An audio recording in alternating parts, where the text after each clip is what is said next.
£3 billion. That's how much Keir Starmer's Labour government has splashed so far on foreign nations, while you, the British people, are left to struggle. Pensioners are freezing, farmers are being taxed into the ground, and working families can't afford to live. Yet we're funneling billions abroad. Around £2.26 billion to Ukraine, while we scrap Royal Navy warships. £50 million for vulnerable Syrians, while our elderly shiver. £536 million to foreign farmers, while British farmers are crushed under Labour tax hikes. And while our borders remain wide open. So today I'm announcing £84 million of new funding for projects across Africa and the Middle East. Oh, and let's not forget another £40 million to boost Ukraine's economy while British high streets collapse. That is your money. Money that should fund our hospitals, our schools and energy bills. But instead, it's propping up foreign governments while Britain falls apart. Foreign Secretary David Lammy has been away. Let me be clear. The UK will not forget Sudan. Back at the end of last year, I doubled aid to 230 million so we could reach 800,000 people. But the world now needs to do more. Oh, yes. How could we forget Sudan? But it's not just Sudan, is it? Lammy is jetting off to Tunisia, pledging £5 million more of your taxes to train migrants in the hope they stay put. Oh, I'm sure that'll work, David, because why wouldn't they want to come to Britain? It's not like they'll be escorted across the channel, given free housing, benefits, 4-star hotels, priority GP and dental care, and 3 hot meals a day. Does anyone seriously think £5 million is going to change anything? Let's take a look at Pakistan. Despite almost £300 million in aid between 2020 and 2023, a staggering 184,000 Pakistani nationals arrived in the UK in the same time. That's according to the Office of National Statistics. And get this, the number actually increased when the aid started to flow in 2019. We saw 21,000 Pakistani arrivals then. So more money is apparently just a magnet for more migrants. Meanwhile, in my opinion, the Prime Minister has been gaslighting the nation. He stood in Downing Street and told you how bad our finances are, telling us we need to tighten our belts. And that's what we must suffer because of the phantom, unsubstantiated, multi-billion-pound black hole that we keep on hearing. Things are worse than we ever imagined. In the first few weeks, we discovered a £22 billion black hole in the public finances. And frankly, things will get worse before they get better. Inspiring stuff. Well, Prime Minister, if it's so bad, how on earth can we afford all this virtue signalling? It's as clear as day to me. While you're paying record high taxes, watching your towns crumble and you're struggling to heat your home, this government is making you pay for foreigners to have a better life. We're being taken for mugs. Does Labour clearly just hate this country?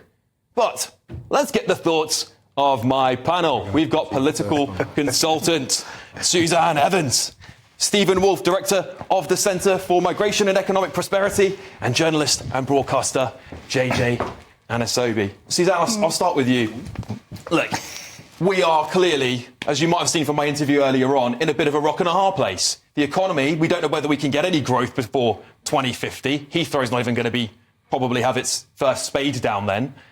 What are we going to do? It's quite clear to me that the Labour Party is very keen to send foreign aid abroad and do all this virtue signalling nonsense, while British people are suffering. What's going on? Yeah, the problem is, so this latest initiative about Tunisia, let's just focus on that for a moment. It's utterly ridiculous.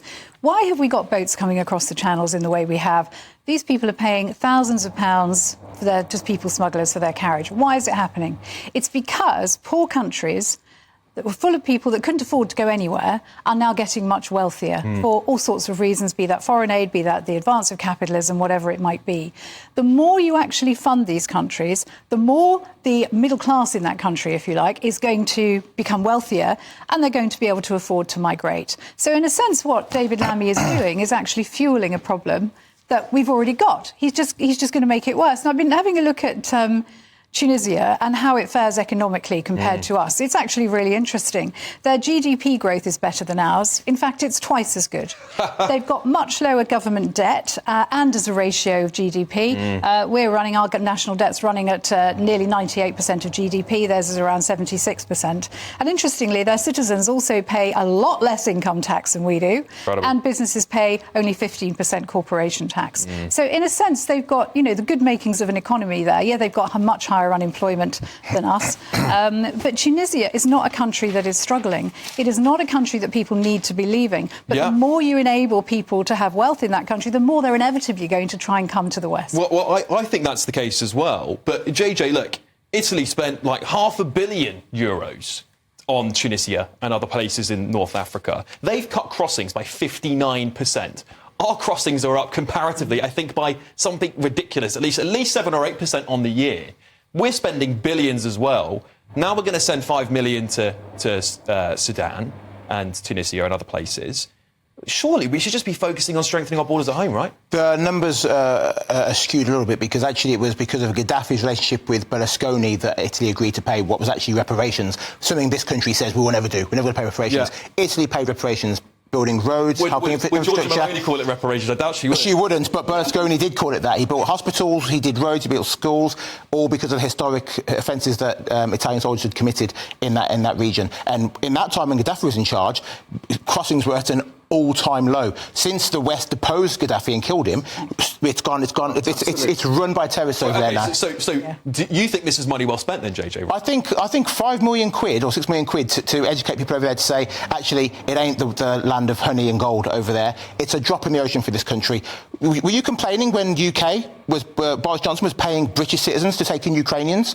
Were you complaining about that? Because that was, I think, it totaled around 5 billion. No, yeah, it was legal. It was legal, but we're still spending money to help. Yeah. They're in a war. You think those regions aren't in a war? Well, listen, I just criticised Ukraine, saying we're sending too much money there still. In my opinion, I think we need to stop doing that. But British people were okay with us spending money to house Ukrainians. Now we're spending a lot less money, a fraction of the money, to educate people to say don't come to England. And now it's heavens above. JJ, in the research that I did on the European Union's Africa Fund, it's got the Africa EU Fund.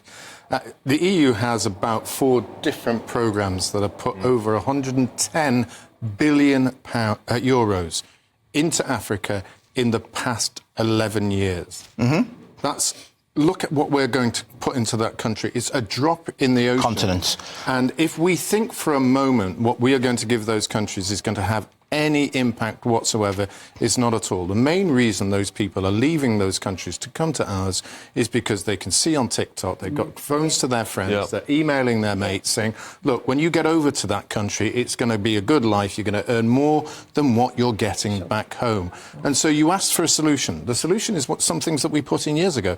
Stop having neocolonialism with our biggest businesses and American ones in Africa. Allow them to have their own form of capitalism where their businesses aren't being taken over. Stop taking all their assets for them. Allow them to do exactly what Suzanne says, which is give them the opportunity to run their countries with low tax rates and the ability, and stop killing their leaders just because they're building up gold and want to take them. For once, I agree with Mr. Wolf. We've got an agreement here. Well, okay, Suzanne, well said. Some would argue that these sorts of things, giving aid to foreign countries, is good for us in the long run because if places like Tunisia, as you said, their economy booms, they'll remember that, hopefully. Do you think it's a wise spending of money? You see, I've always taken the view that it should be trade, not aid, that we give to countries. We should be giving them tariff-free trade. Absolutely. We should be encouraging them to be self-dependent and stand on their own 2 feet. None of us would disagree, I'm sure, in this room, and probably anybody watching at home, that when it comes to emergency aid, we should be doing our bit to help.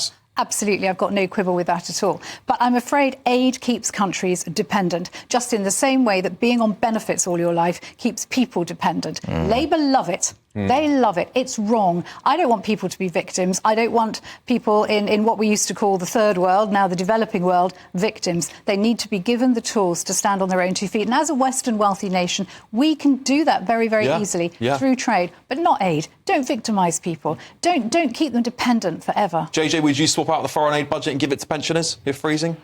No, I wouldn't. I think I would take out the money we pledged to Ukraine, 100%, and this net zero nonsense, take that away and give that to our pensioners, but not foreign aid, no. I think I'd go through the government and start slashing various... Oh, absolutely. We need our own Doge. There's Elon Musk here. Yeah. Say, I would love to run the Department of Doge. Stephen Wolf in there. Civil servants would be running to their man. The wolf at the door. Absolutely. It'd be more than a wolf at the door, it'd be a whole pack of us. Dream job. That would be a dream job. Maybe Jacob Rees-Mogg could go back and do that whole "you're not working from home anymore" letters. Yeah. Anyway, okay. Not working at all.